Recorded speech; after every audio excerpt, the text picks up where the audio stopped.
Hi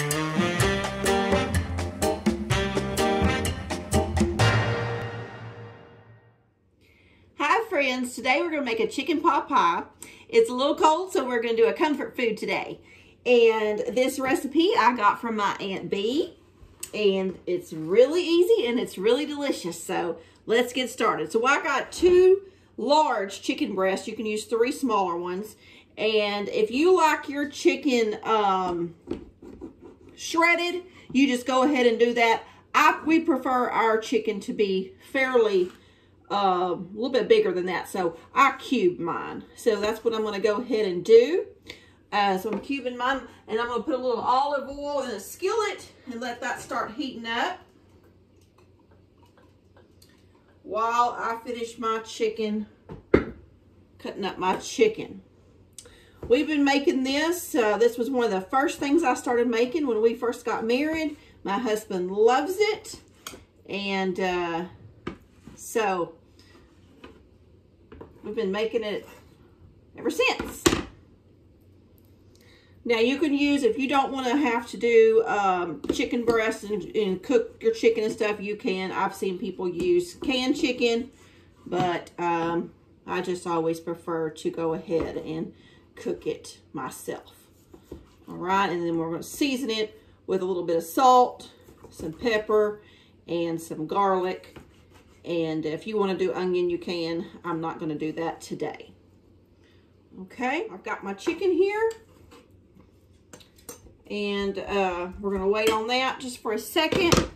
And then we're going to start our gravy process. Very, very easy. You're going to start out with 2 tablespoons of butter.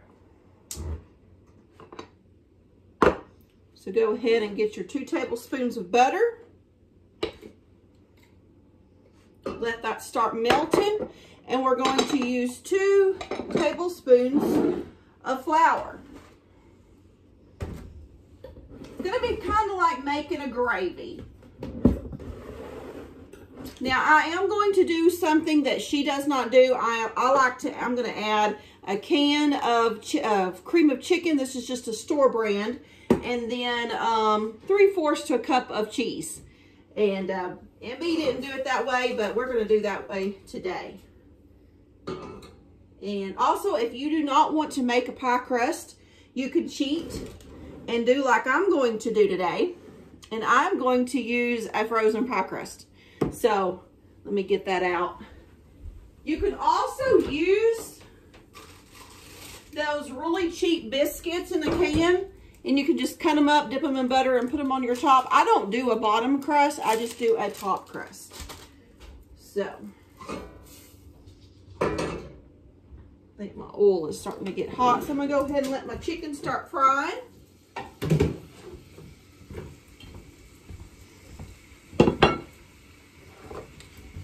And we'll season it up. Simply, just some salt, some pepper, maybe some garlic powder. Like I said, if you want to put some onion in there, you can. I'm not going to do that today. Hey, darling, what you need? I'm just looking for something. And a little garlic. I think you should have started that about 30 to 40 minutes ago. Yeah. Well, Caleb don't get home till later, so we gotta let the baby.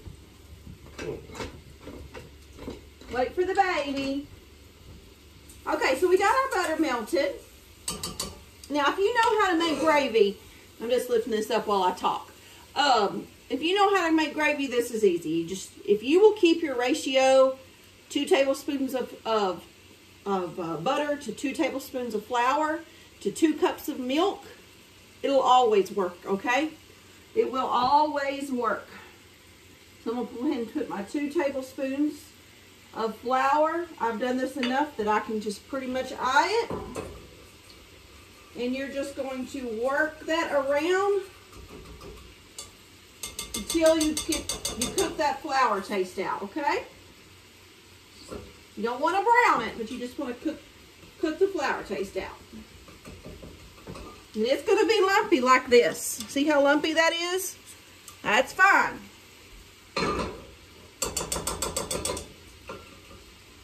And then you're going to pour in 2 cups of milk. You can use skim milk, whole milk, 2% milk. I'm using whole milk today.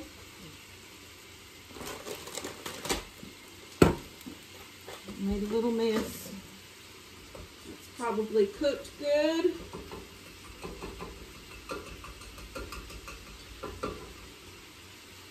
Stir my chicken. And I'll bring y'all over here where y'all can see this a little better in just a moment.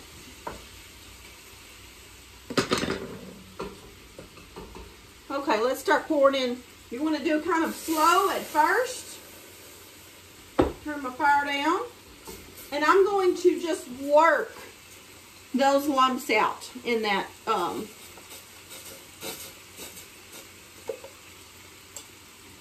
milk.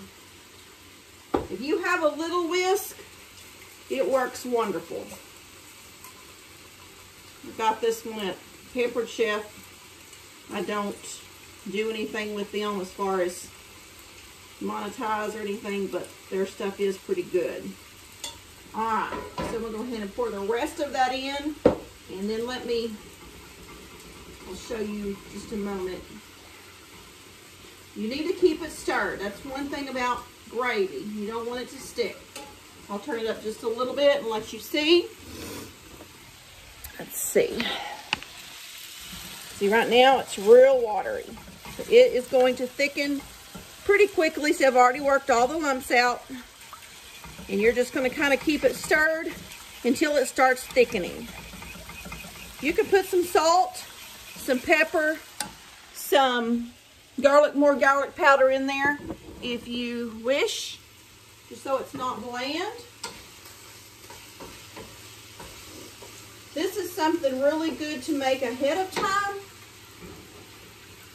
for, you know, if you're going to take something to someone that's sick, or a church supper, or, you know, some kind of potluck. This is a really good thing to make ahead of time. Okay. Now you can let your pie bake in a baking dish like I'm going to use today, or you can use an iron skillet.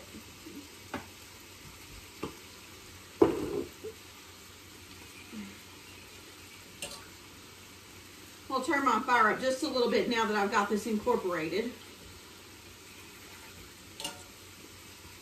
The mixed vegetables that I'm going to use today is just a 2-pound bag of mixed vegetables. Carrots, green beans, corn, and peas. You can use whatever you prefer.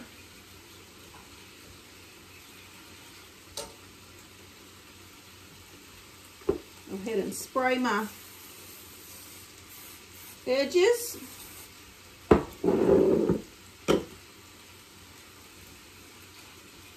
Okay, this is still cooking, so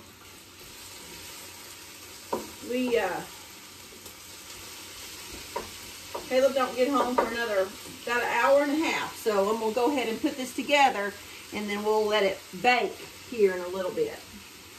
Okay, now I can feel that that's starting to cook on the bottom, so this is going to be ready in just a moment. Now I'll let you see. It has the consistency of gravy. I'm going to go ahead and put some pepper and some salt. And I think I'm going to go ahead and add a little garlic powder to that. Just a dash, since I already got my pepper on my chicken. Okay. All right, let me let you see how this is. Consistency of a gravy. You see that how it's thicker? It's going to get thicker still. The longer you cook it, the thicker it will get. Don't let it be too watery before you stop, or your pie will be, you know, runny, and you don't want a runny pie. So you want it to make sure that it is the consistency of a thick gravy. because when these vegetables start defrosting, it's going to release some water, and you want it to be thick enough for that. It's getting there, and it's getting there quickly.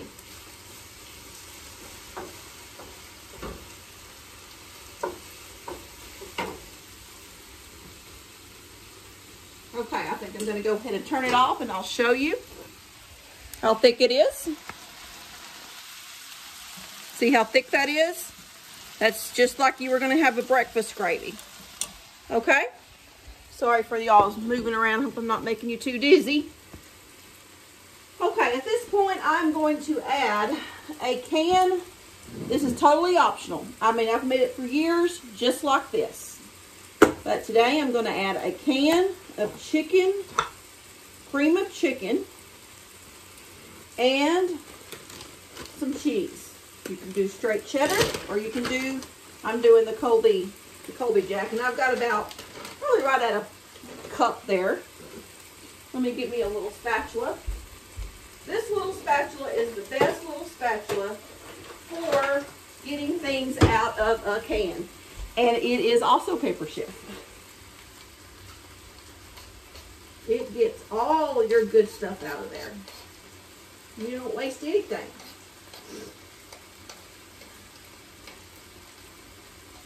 So let's get that all out, and then we're going to stir it together. That cheese will melt.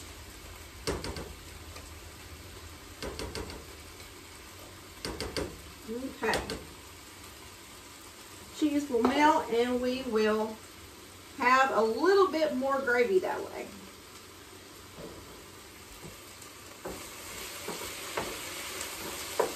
The cream of chicken just gives it a little bit more flavor, but it's totally optional. I've made it hundreds of times without it. Okay, so now look how thick this is. See how thick that is? The cheese made it even thicker. So we're going to add, oh, that looks so good, y'all. Cheesy, and it won't be stringy like that when you bake it. We're going to go ahead and add our vegetables. Now, kind of sometimes, I don't know what it is. It just kind of depends maybe on the way you hold your mouth or the weather or something. But you want to only add your vegetables until, and these are icy, until it is, I usually do, when I say a 2-pound bag, I usually do most of the bag. But sometimes I'll leave just a tad, like, let's just leave about that much, okay? And let's see how that looks. Because you don't want your pie to be dry.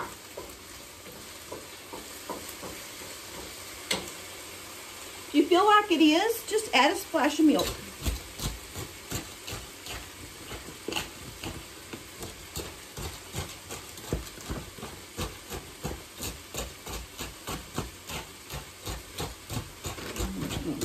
Break all these up and stir it around and see how it, if we need to add a splash of milk or some more vegetables. We don't like our vegetables mushy, so we cook our pie for about, usually about 30-35 minutes until your top is just really good and golden brown and it's bubbly.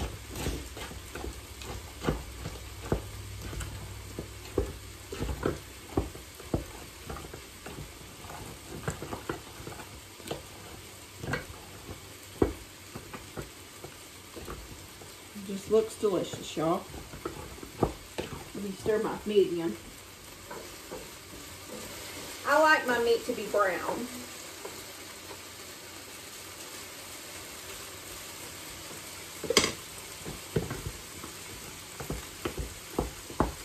Okay, I am going to add just a splash of milk. Let me show y'all. It's just a little thicker than what I might like, so I'm going to add just a splash of milk. But remember, like I said, your vegetables will release liquid, so you don't want it to be runny.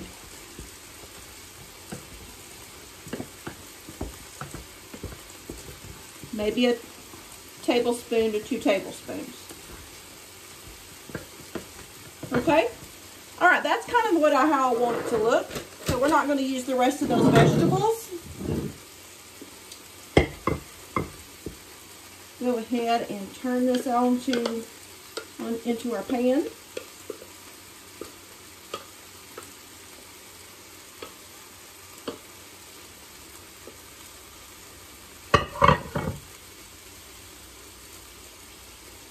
We'll even that out, and then we'll get our meat on there. I like to put my meat on top. I'm going to continue doing my meat until it gets to the brownness that I like, and I'll bring y'all back when it's that way. Okay, this is to the doneness that I want. I'll turn off the fire. And I just pour my chicken right on top.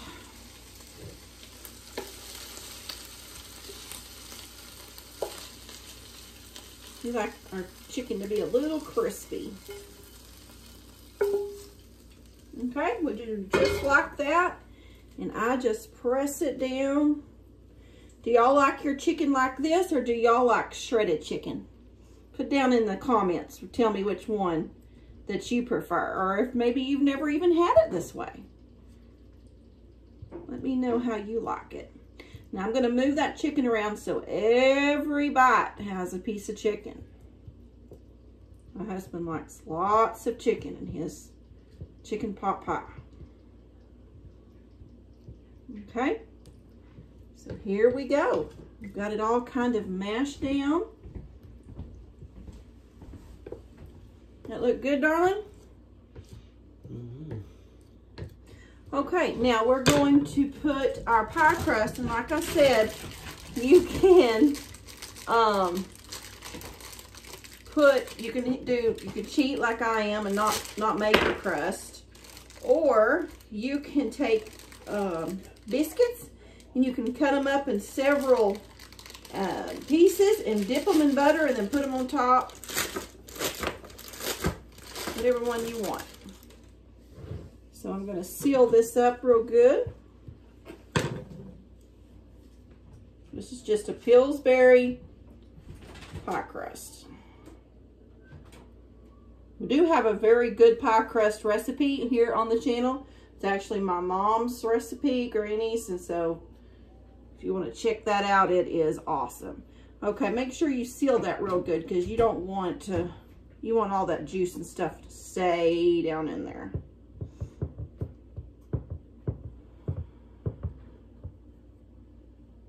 And it looks like a pie.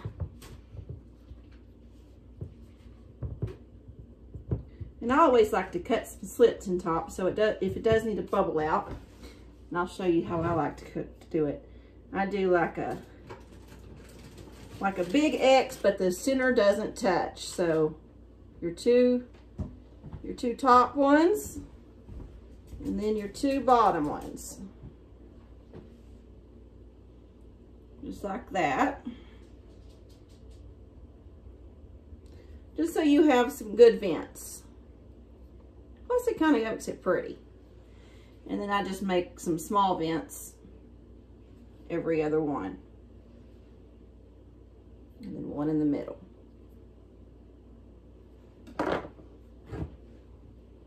See that?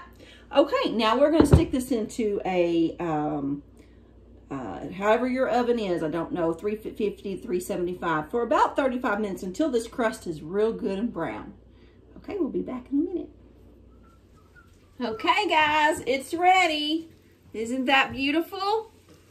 Does that look good, darling? You're spilling it. Oh, I sure am. I tilted it too much. That's okay. It's still going to taste just as good. It looks good. I'm ready to eat it. All right, let's get a plate and we'll cut into it. I bet it's so steaming hot, though, you won't be able to put it in your mouth. No, you won't. Let me get a paper towel and clean this up. But go ahead and make your plate.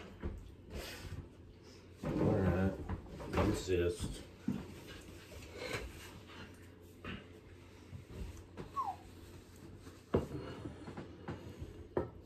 Got to make a good dinner for the hard-working husband. Right? About time. Let me let y'all see as he's getting that. Nice and creamy. Yes.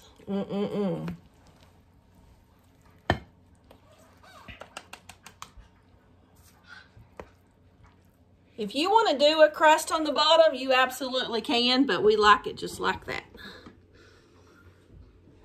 You're going to have to let that cool for a minute before you have a taste test. But I'll go ahead and make Caleb's plate and my plate.